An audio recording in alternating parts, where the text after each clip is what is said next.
does the Defense Department have to do with technology in schools? You cannot fully understand what is happening with Future Ready School redesign, one-to-one devices, embedded assessments, gamification, classroom management apps, and the push for students in neighborhood schools to supplement instruction with online courses until you grasp the role that the federal government and the Department of Defense more specifically have played in bringing us to where we are today.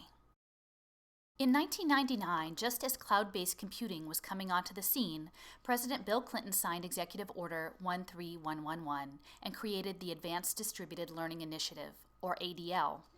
Section 5 of that order set up the Advisory Committee on Expanding Training Opportunities to advise the President on what should be done to make technology-based education a reality for the entire country. The intent was not only to prioritize technology for lifelong learning, but to shift the focus to developing human capital and in doing so, bind education to the needs of industry and the economy. Representatives of Cisco Systems and Jobs for the Future co-chaired the committee. Others around the table included the e-learning industry, student loan financiers, educational testing companies, human resource managers, labor market analysts, universities, community colleges, chambers of commerce, city government, and even a futurist. George Bush incorporated Clinton's work into his Executive Order 13218, the 21st Century Workforce Initiative, the following year, giving the effort a bipartisan stamp of approval. Of course, the Obama administration continued this push for online learning in the 2010 National Broadband Plan, which contained an entire chapter on digital education, as well as through a variety of 21st century school design efforts like Connect Ed, Future Ready Schools, and Digital Promise. ADL began as an electronic classroom for the National Guard and later expanded to serve the entire Defense Department. In 1998, the government decided to use it for all federal employee training, and by leveraging its influence over federal contracting, the government successfully pushed for standards that enabled wide adoption of cloud-based instructional technology. As the Department of Defense worked on e-learning for the military in the mid-1990s, the Department of Education put together the nation's first educational technology plan, which was completed in 1996. A tremendous infusion of federal funds was released into schools to support technology purchases and expand internet access. The FCC's E-Rate program was established that year. At the same time, IMS Global began to advance implementation of e-learning systems on their own. This nonprofit began as a higher education trade group and now has over 150 contributing members, including IBM, Microsoft, Oracle, and Pearson, and hundreds upon hundreds of affiliated companies and institutions that use its open source specifications.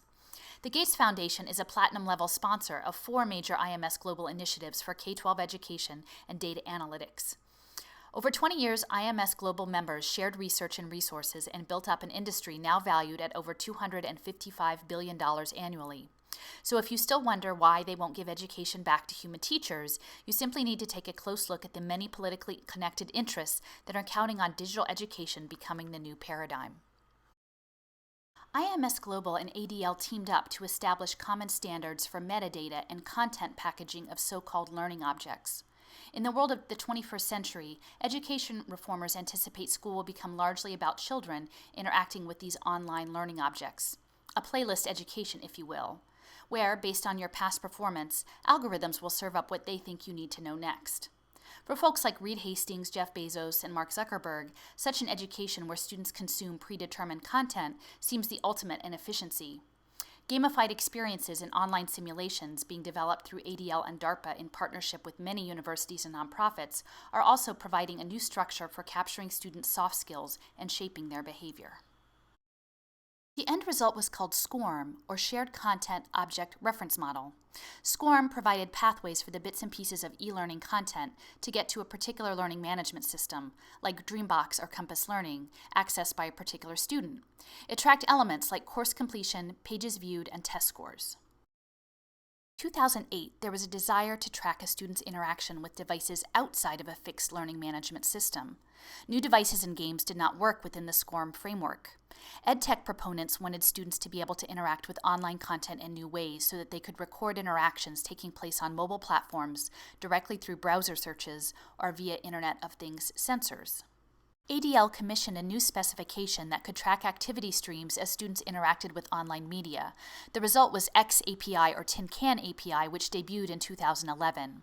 And now all sorts of data can be monitored, tracked, and put into data lockers or learning record stores.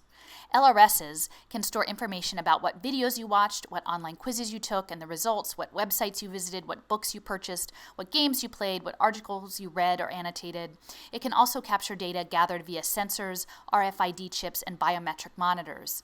LRSs could store data about all sorts of informal learning experiences.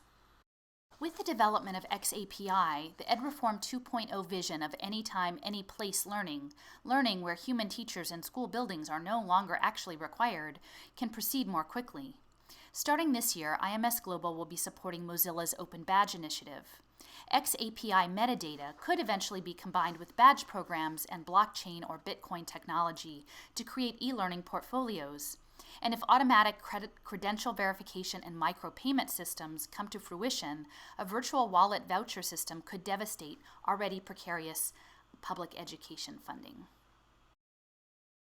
ADL is a major player in the development of mobile game-based and virtual learning environments. They also conduct extensive research and development on online personalized learning assistance and have the aim of creating personal AI tutors for every child someday. Their research is carried out at 4 cooperative laboratories, or CoLabs, which are located in Madison, Wisconsin, Alexandria, Virginia, Memphis, Tennessee, and Orlando, Florida. Each lab supports partnerships with private sector interests and institutions of higher education. DARPA, the Defense Advanced Research Projects Agency, is also in the business of developing gaming simulations and intelligent tutoring systems for use in the military, as well as other educational opportunities. They work closely with the Office of the Navy. Their ENGAGE program was set up in 2012, and through partnerships with Carnegie Mellon, Texas A&M, UCLA, and the University of Denver, they created numerous games for K-12 students based on alternate reality teaching in virtual environments. Instruction in social-emotional learning was built into those games. And their Full Spectrum Learning project aims to create an online platform that can monitor students and identify strengths and weaknesses, revising the experience adaptively based on the data generated. The arrival of ADL changed public education in a very fundamental way.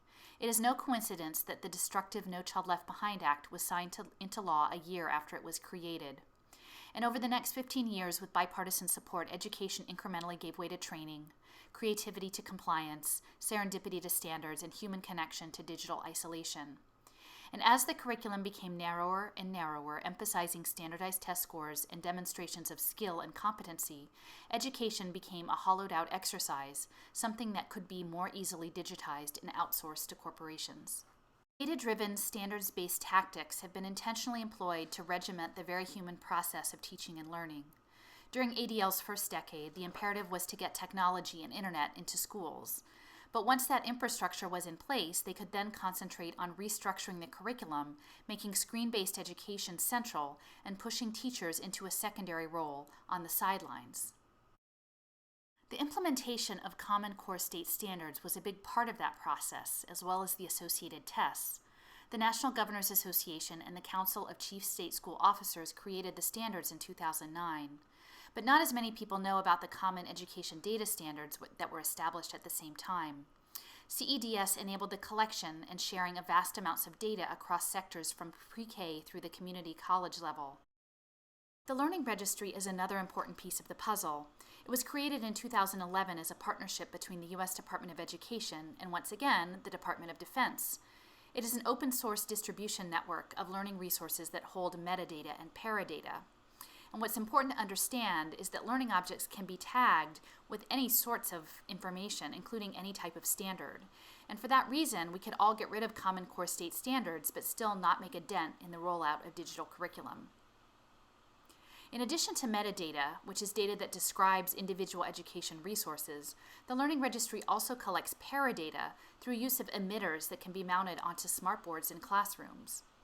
Paradata describes how online learning resources are used, who's doing searches, what students are in the room with the person doing the searches, a history of searches, what is viewed, downloaded, and shared, what is favorited, embedded, what standard selected content is aligned to, what tags have been added to content, how it's being incorporated into the curriculum, what grade it's being used in, where it's being used physically, what the audience is for the item, what the instructional setting is, and even what the experience level is of both the class and the teacher.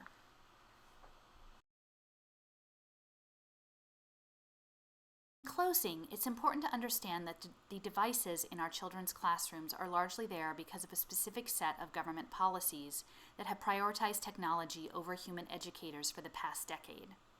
These devices are watching us as much as we are watching them, and we should be aware that many of the programs in use are direct outgrowths of work done by the Department of Defense in partnership with private sector interests and institutions of higher education.